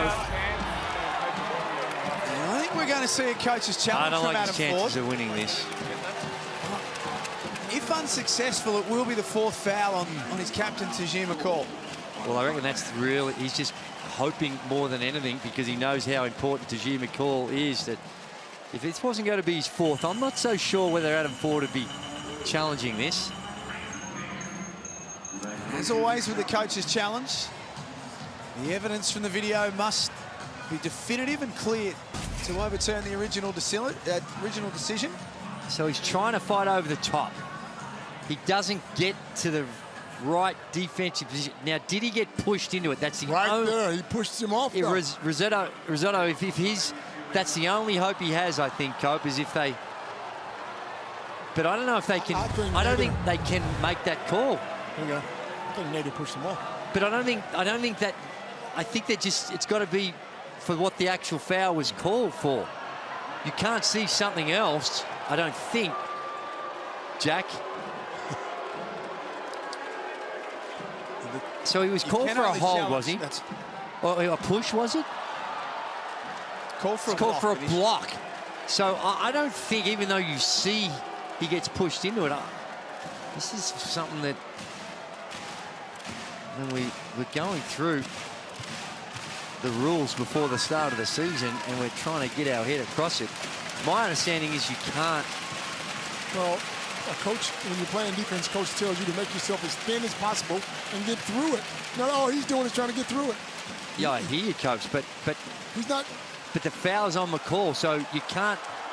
Okay. If someone else, if there's another action, I don't think that's what you can review, even though you see it. We saw it in that Melbourne United game against the Perth Wildcats. Well, obviously, it's worth looking at because they're taking their time. It's a long review, this one, isn't it? It is. In the replay center. Need my help? I can come in there and help you.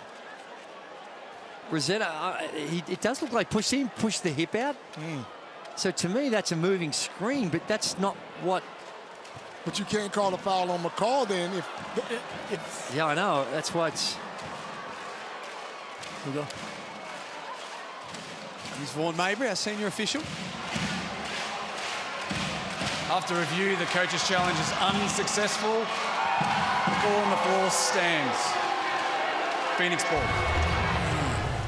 That'll be for Tajir McCall, Derek Rucker.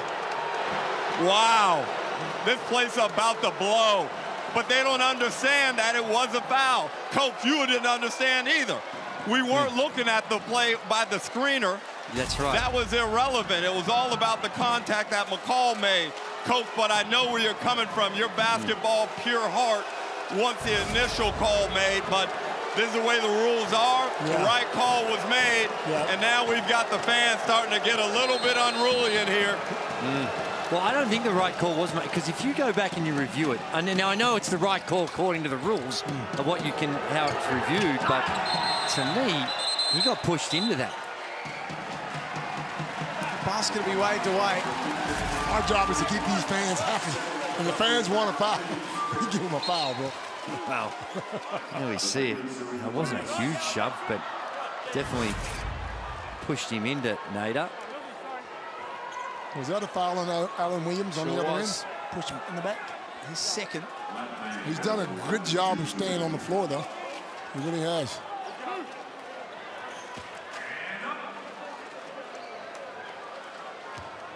Latmayan walks to the other end on the stripe. Well, here we go. Here we go, Jackie. Speaking of fun for the whole family. The greatest show on the court, the Harlem Globetrotters, their World Tour. You can get your tickets now. It's must-see, Jack. I remember being 9 or 10. I can still remember going to see it. So parents out there, take your kids along. It'll have a lifelong impact on them if they're basketball fans. They'll be taking my little girls. They don't know that yet, but they'll be going. Jumps out Fallon Williams. Phoenix ball is having an almost kind of night, Copes, which is weird to say when he has 15 points to go with 7 rebounds, Big Sauce. Yeah, some of those shots he's missing, he usually makes them. He's still playing good basketball. Just a little bit off on the offensive. Nader feeds the big man and scores. There it is. He is so good at just powering through contact. When he gets it, he can just use that strength. You know, he's bouncy, but he's not one of those uber elite athletes. But he just powers through. He's strong. He's strong inside. Good pass by Nader as well on that pick and roll action. Phoenix back within 3. The Taipans early in the quarter. The lead out to 11. As Drew said a couple of times, they've had double-figure leads and haven't been able to put the Phoenix away.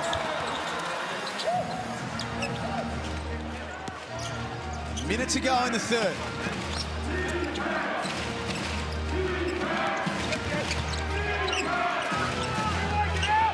They couldn't get his shot away. Orange 2. Taipans are over the limit, so Reece Vague will be on the line. Southeast Melbourne have done a really good job of staying, hanging around, staying in this game. Yeah. As you know, Cairns will let you back in the game. So if they're smart and take care of the ball and get good shots, continue to feed Williams inside, because he will find the open guy if they double team him. Oh, spot on. He is an elite passer out of the box. So when they come down and you're running a double team at him, he'll find you, provided there's some weak side action going on. Only one.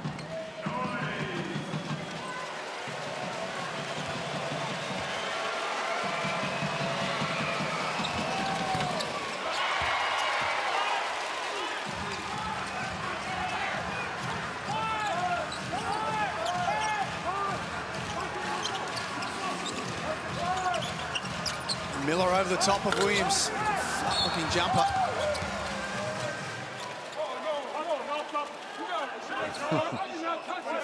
Now, he's only been here for 2 games, Abdul Nader, but he wants a review. He's got the twirl in him already.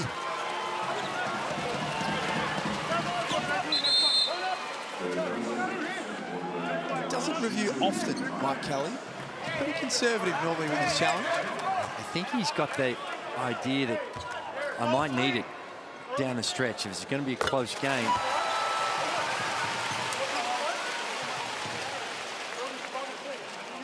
Only one. Just really stop. Hey, don't stress on it. I never stress on it. He doesn't stress about a lot, Mike Kelly. He's coaching in the league, isn't he? Just so calm. He wasn't like that as a player, though. He was up in you. He really was. Oh. Almost lost it. Some sweat on the court once more.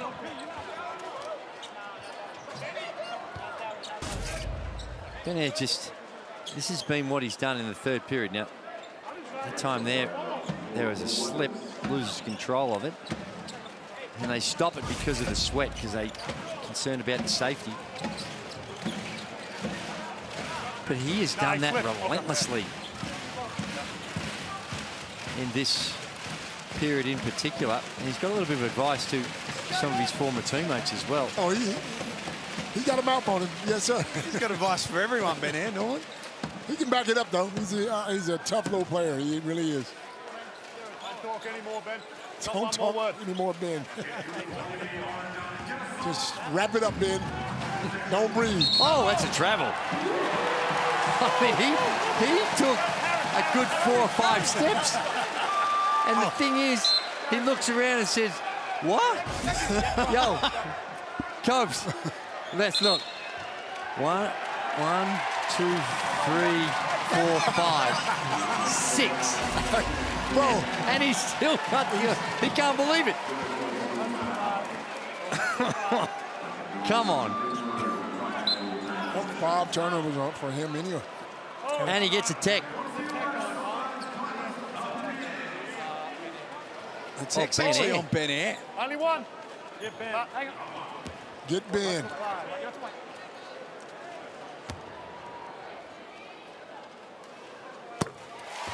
Flat shot in.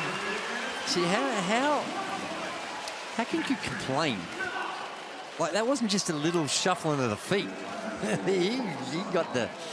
Oh, no, he went to the shopping mall. He was on the bus.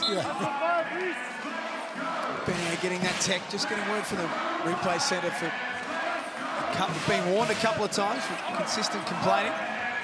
The officials had had enough. Last play of the third term.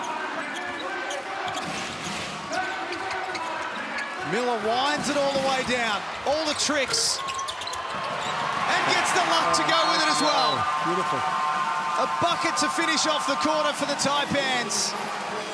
And they take a 7-point lead into three-quarter time.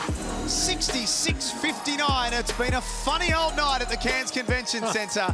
We're back with the fourth quarter on the other side of this. This is the Hungry Jacks NBL.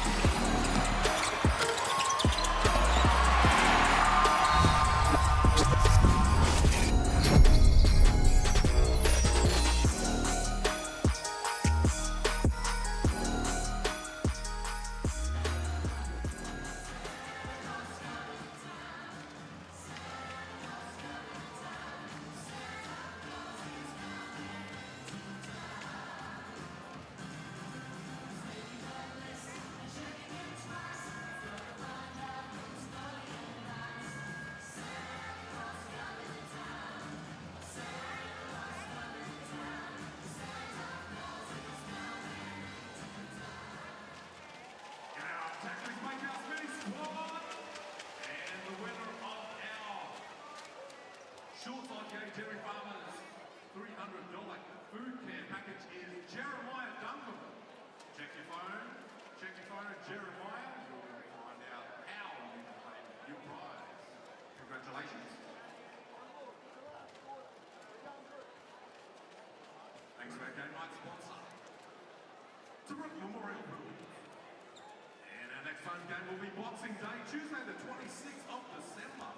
We take on the visiting Perth Wildcats.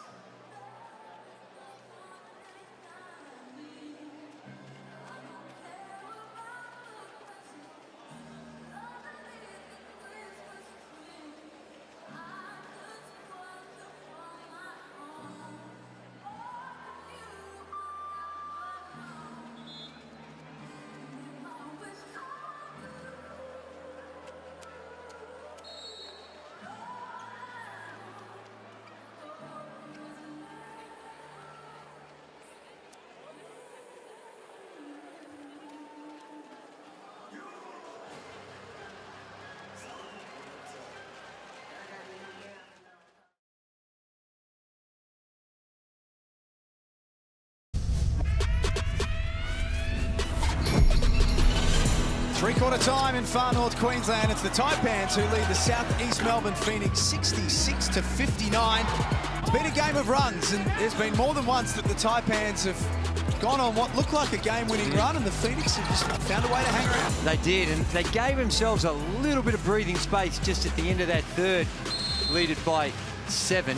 And, you know, it's been, like I think your description, a funny old game. It's unpredictable, and certainly the Phoenix, based on what we've seen, very much alike. Kenyon went into the lane. He came up short. Clinton on the move. Nice. That'll wake you up. The young fella hasn't seen a lot of it in this one. Hasn't had a lot of opportunities. They are not a great fourth quarter team across the season, Southeast Melbourne. Only won 5 of their Q4s, but it's a good start from Williams. He's been tough. He's been solid the whole game. He just needs a little bit of help. Nader's good at blocking shots, isn't he? He's done his third or fourth shot. Missed the turnover. Miscommunication from Tarangi and Kenyon. Here's Williams. Size advantage. You're not shifting those big arms of Pat Miller. Oh, no, sir. In transition. 3 ball goes for Mayan. Big plays. Miller deserves a lot of credit. Had the mismatch, but used that low center of gravity and that strength just to force Williams out of a relatively easy opportunity. Now they're getting it done on the defensive end. 3's deep from Tarangi. Fans need to be really smart here. Make sure you get a good shot every time down the court like that. Wow. Let it fly, son. Okay, that was a no, yes. Harvey Norman replay. The Taipans have come bursting out of the gates in the fourth quarter. They're running the floor. Better energy at the defensive end. And it's capped off with the threes going down as well. First Mayen, then Qual, and very quickly Cairns have got the lead out to 13.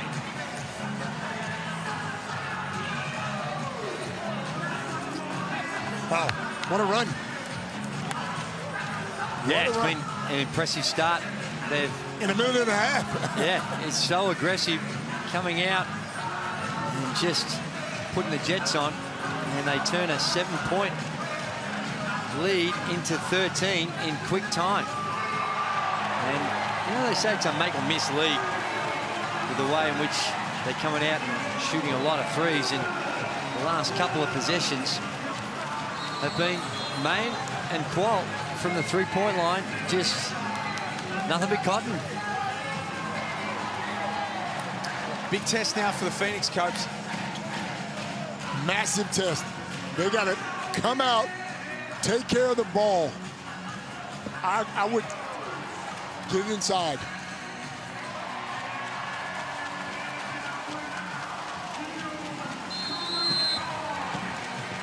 How quickly it can change. 74-61. All of a sudden, the Cairns Taipans have made a move. Absolutely. Knocking down jump shots, getting steals.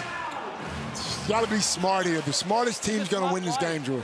Well, that was a smart play by Ben Ant. He knows Bull Qual is aggressively trying to trail, so he just puts the brakes on. And Bull Qual didn't see the lights go on and just runs over the top of him. So another foul for Bull Qual. That's only his third. His third. Both he and Williams have done a good job of staying on the floor tonight, so we harped on their foul trouble. Oh.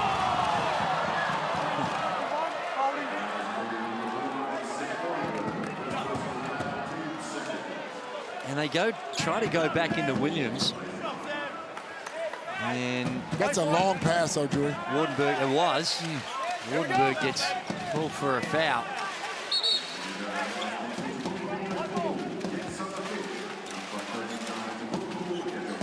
Brown from the inbound. Double-figure lead for the Taipans. Looking to make it win number 8 for the season.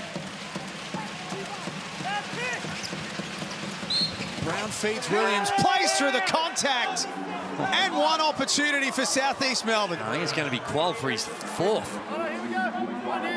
Just comes in and gets a leg in the way. Brown. And there is Qual's leg. Okay, I didn't see it on that play, but I will. Have a look, see the body just reaches in. And again, I'm not sure it's one that he needed to do. For Qual, for McCall. They got to be smart. They got to be smarter. Just giving them praise about their defense.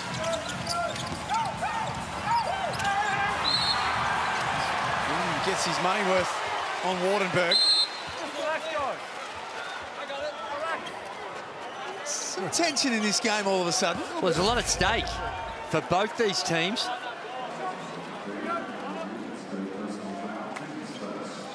And Williams with the reach in. Send Wardenberg to the free throw line. 78% free throw shooter across the season. Derek Rucker. And you're right, Andrew. There is more tension in it. And anytime you've got Ben Air, Ruben Tarangi, and Matt Kenyon on the floor at the same time, it's just going to be that way, right? Well, it kind of has to be, Derek, really, with where they're out there. They've got to be scrappy. They've got to be feisty. That's what they're going to need from them. That really has to be their role. Yeah, I'm curious to see, though, whether they go back to a man-to-man or if they stay in a zone with that lineup, because the game's starting to slip away. They need to do something by the 5-4 minute mark around that vicinity to really make this a game. Yeah, spot on, and I tend to think you've got to, I don't have a lot of confidence, but go back to your man-to-man. That is,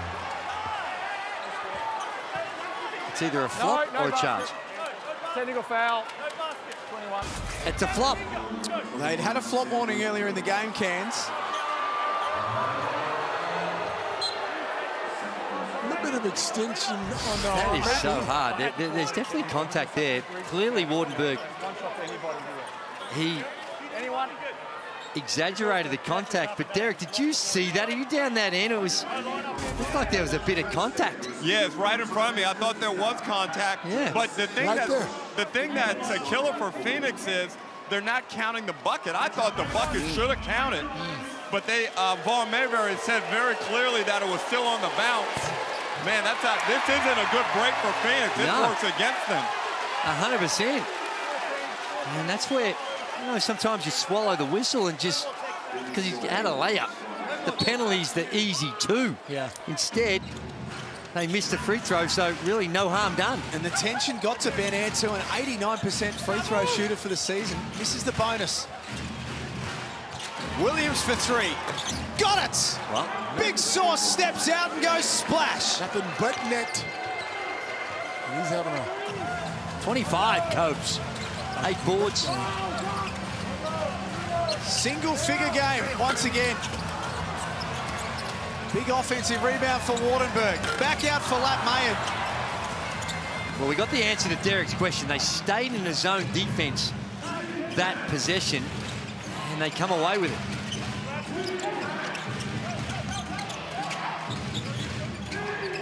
Back up top for Brown. Shot clock at 8. Sauce is feeling good. Pick and pop played. Can't repeat the dose.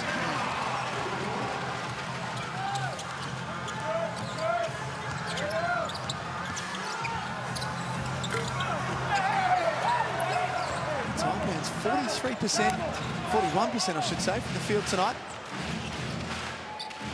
Just 26% from outside.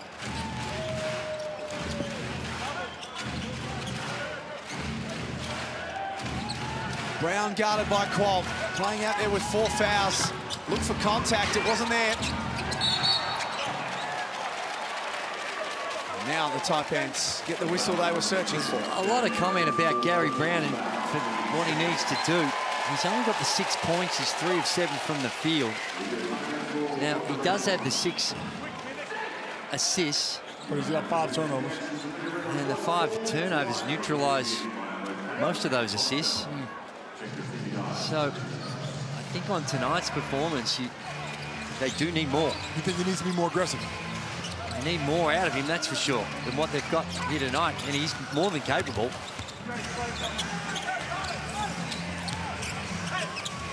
And a little handoff from McCall. Oh.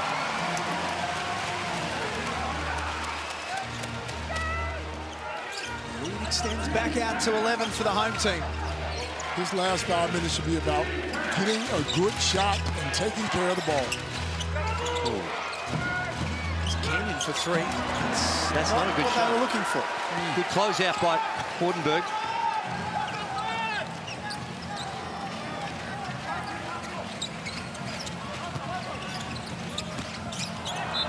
That's not what Cairns were looking for either. What are we doing? And I know that, you know, Nate has had a tough night of his 3 of 13. And he hasn't played a lot of basketball of late, but I think right now, you've got to go to him. Play him back into some sort of shape after all the basketball he's missed. Not out there at the moment. No, and that's the point. I think he should be. Hustling over the top of Menenga. 27 points. Derek Rucker courtside. Fantastic bucket right there. As Cairns come back and get an easy layup from Clinton. But, Coach, I would love to see the Phoenix get into a little bit more pick and roll with Brown and Williams or Aaron Williams and see if they can really stretch this Taipans defense out, especially with McCall out there on 4. Absolutely, Dave. Thinking the same thing. High pick and roll, spread the floor, swing that ball, move that ball a little bit. Right now, the ball's staying in one person's hand way too long. You got to make them play defense from side to side. Well, that's right, and that time you're getting in a situation where McCall does exactly what he should. Uses his length. It's only Brown in the last dying seconds of the shot clock, forced into a really tough shot. Snooze timeout, 79-68. 4.5 minutes left in this one. It's still very much up for grabs at the moment. Now, we're a pretty tight team normally, the three of us, together most Friday nights. Does anyone have anything that they want to declare to each other and, of course, the entire Australian and worldwide basketball community. Copes, anything you want to declare? Let me think.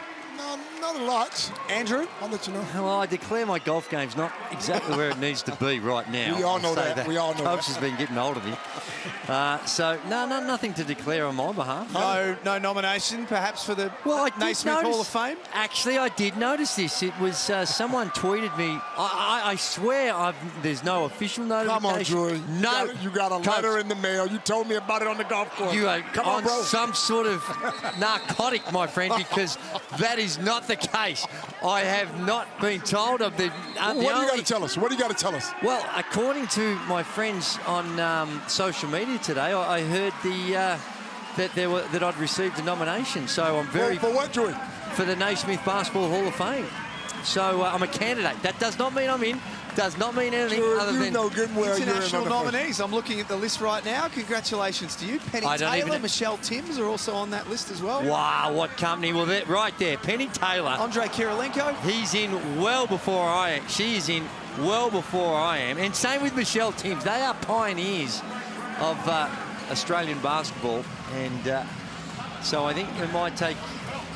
It's just... Jack, we're sitting next to royalty over here. No, you're not. Now I got to take it easy on the golf course. I see what it is now. Congratulations, Goat. I appreciate it. it. And to Penny and Michelle as well. I'm honoured just to be nominated. It's a huge honour. Shot clock at 5 for Clinton. Not what they needed. Clinton 2 of 8. Taipans are so close to landing that killer blow. They just haven't been able to do it. And there's your boy, Joey. You asked, and Mike said, yes, sir. Well, I think that, they're trying to manage his minutes. Missed a lot of basketball in recent times. But right now, it's go time. White 7, hit.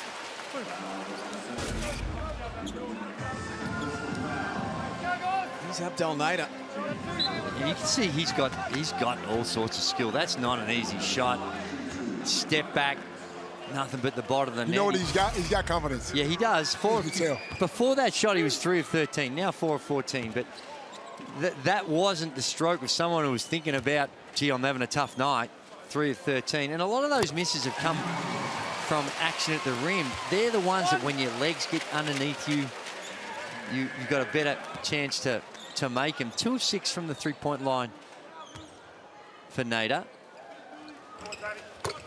Well, you can tell he's a player, though. I mean, like Jack said, you wouldn't have played 200-plus games in the NBA if you weren't. So they just need to get his legs under him along with Williams. And that's going to be 3. Hang on. Miller reaching in. Hang on. So did he rip it through like this? So he'd have ripping through. He's sweeping through, so it's 2. It's bonus. So it's not bonus 3. 2 shots. Yeah. Number 1, hit 2 shots for some rip through, so it's 2 shots. That's a good explanation from the officials. Here it is here. He sees the arms out, so... Do you understand that part, the rip through? Well, it was a rip through.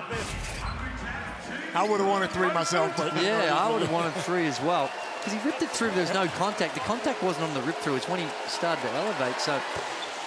Anyway. And we know Derek would have wanted 3, because that's all he did back in his day, was shoot 3s.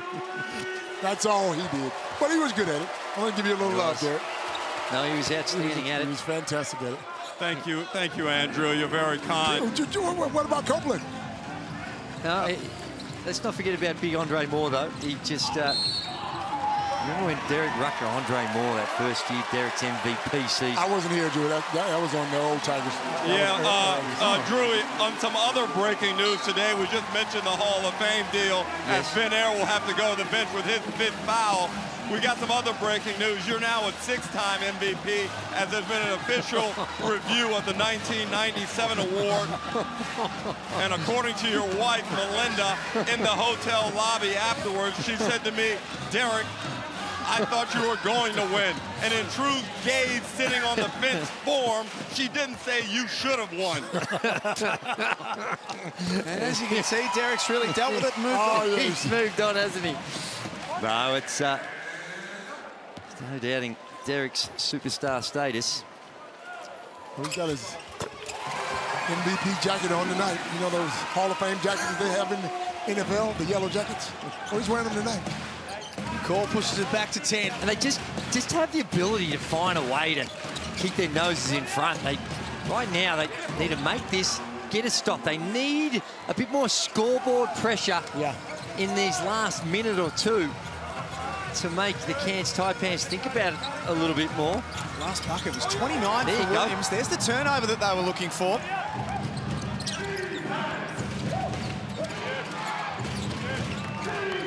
Brown waits for the cavalry to arrive. He slices and dices, and then they make the error at the wrong time. It was a good pass, maybe a little too hot, but great cut by Ruben Tarangi. Gets behind the defense. Have a look at this. Gets in the middle. Tarangi on the weak side. You won't see it, but just read it beautifully. That is a perfect pass, Troy.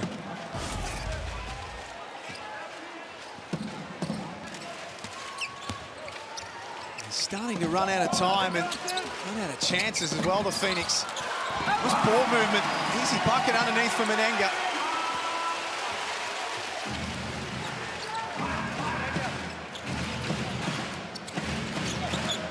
Scoot towards 2 minutes to play.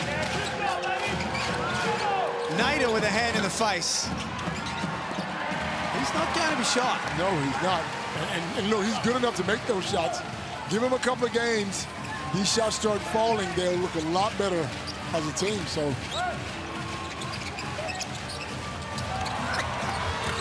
Wardenberg, good find from McCall, and it might be a match-winning lead for the Taipans. Derek Rucker. And Drewy, I think you asked a question before in the discussion about Josh Roberts and why he's not playing. Well, I think we see why now.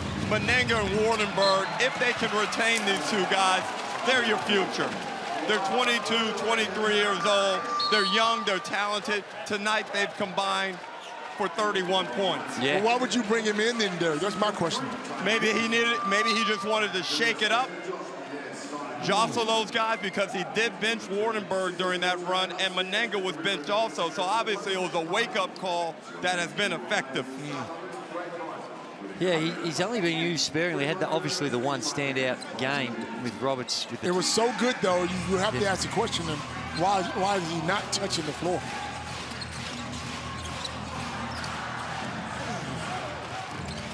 Well, another turnover. And this, another one straight back in reply. Miller lays it up. And now the margin's safe.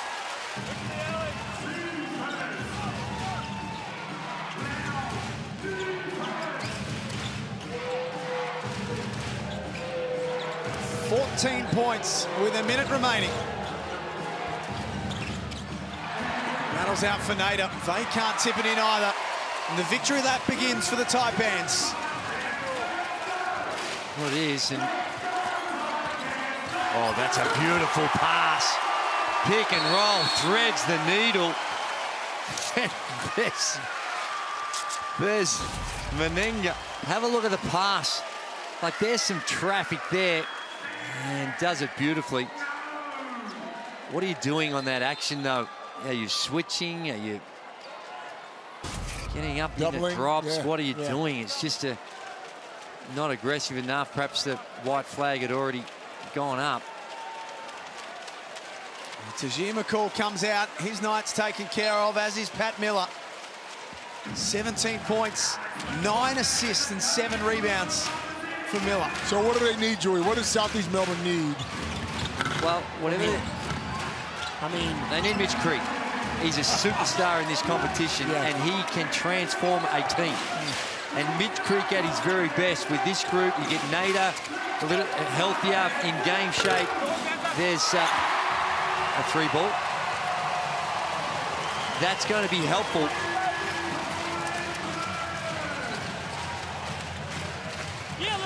Yeah, but while they don't have Mitch Creek, they got to find a way to put it all together. Well, the signs aren't good right now. They got 4 more games on the road coming up.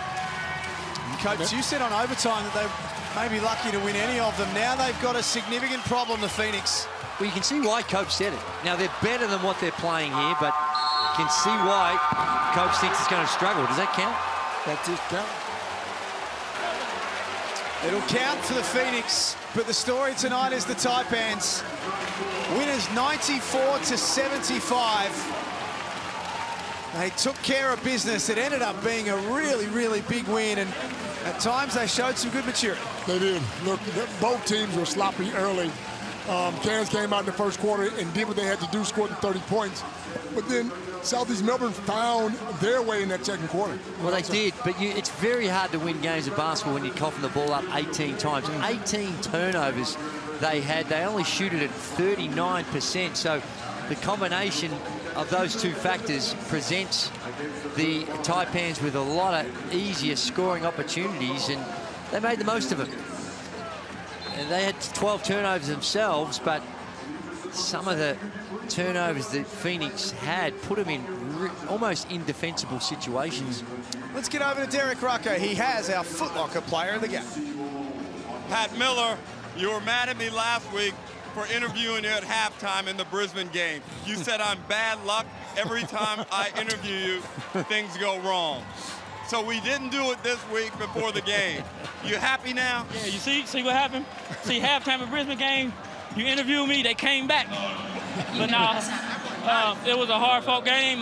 We came out with energy. I'm just glad we could put together some consistency. That's 2 in a row for us, finally. We just want to keep building off this. We know it's a long season, and it's going to be a tight race, so we want to keep building. You had 17 points, 7 rebounds, 9 assists. Clearly, you're finding your way into this league. Low-key, if this team can advance up the ladder, you're probably a little MVP candidate. I believe so, but I know it translates to wins. So, like you said, we build our way up, keep climbing. It's going to be a tight race. So why not? My name shouldn't be in there. But first I'm focused on team wins. And I think if we can continue to play hard like this, start with me early in games, picking up fouls so Bull won't be in foul trouble and stuff like that. So I think it could translate to some more wins for us. Pat, thank you very much. Outstanding game. Enjoy Christmas. Any big plans? I got my family here, just spend time with family, give my kids some gifts. I just want to see them smile. That's big for me. Them being happy. So it's gonna be our first Christmas in an atmosphere like this. So we're gonna enjoy it and then just build and get ready for perfect. You made a lot of people happy tonight, Patrick. Foot Locker player of the game. Thank you. They can take a win into the Boxing Day game now, the Cairns Taipans, winners for the 8th time this season. And after what's been a really tough couple of weeks for the people of far north Queensland, something for them to smile about tonight. We're going to come back and wrap it up on the other side of this on Friday Night Hoops.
It was the Taipans that come out winners tonight. End result 94-75. Pat Miller, our Foot Locker player of the game, he had 17 to go with 7 and 9 assists.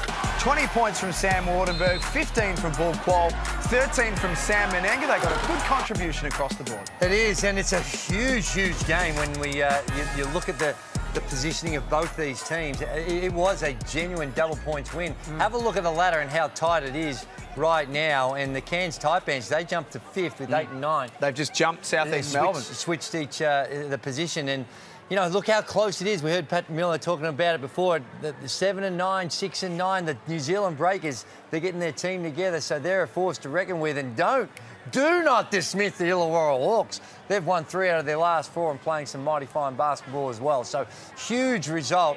They're sloppy for times, but one where ultimately the Jack Jumpers got the result and some more spectacular action coming up, Jack. This is what's coming up tomorrow. The resurgent Illawarra Hawks under Justin Tatum take on the Tasmania Jack Jumpers. And then on the other side of that, the lid will be open at John Cain Arena. Are you guys calling I'm going to put some sunscreen on my head. Melbourne United play host to the Perth Wildcats. That is what's coming up tomorrow in the Hungry Jacks NBL. On behalf of Andrew Gaze, Leonard Copeland, Derek Rucker and all of our team behind the scenes who are the best in the business, thanks so much for being with us tonight. We can't wait to see you tomorrow.